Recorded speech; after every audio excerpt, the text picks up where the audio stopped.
అందరికీ good morning అండి. ఈరోజు ఫ్రైడే సింపుల్గా పూజ అయితే ఇలా చేసేసాను నేను. అండ్ మీకు విషయం తెలుసా, నిత్య దీపారాధన ఏ ఇంట్లో అయినా కూడా ఆడవారి కంటే మగవారు చేస్తేనే చాలా శ్రేష్టం అంట. సో మగవారు చేయడం వల్ల కుటుంబం మొత్తానికి ఫలితం ఉంటుంది. సో జనరల్గా మన ఇళ్లలో ఎక్కువగా చేసేది ఆడవాళ్ళే. అండ్ మగవాళ్ళు కూడా చేస్తారు.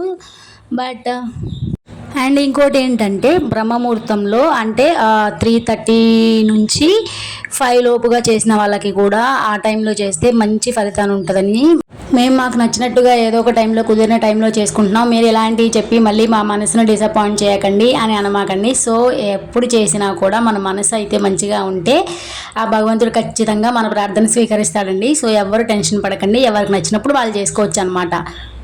అండ్ మెయిన్గా నాకు తెలిసి కార్తీక మాసంలోనే ఆ టైంలో ఎక్కువ మంది చేస్తారు. నార్మల్ డేస్లో నిత్య దీపారాధన మన ఇష్టం అండి. 10 లోపు ఎప్పుడైనా చేసేసుకోవచ్చు. కొంతమందికి 10 తర్వాత కూడా అవుతుంది, ఎందుకంటే ఇంట్లో పనులను చేసేసుకుని పూజ చేసుకుంటారు కాబట్టి. సో వీడియో చూసారుగా, సబ్స్క్రైబ్ చేసుకోండి. ఓం ధూమ్ దుర్గాయై నమః.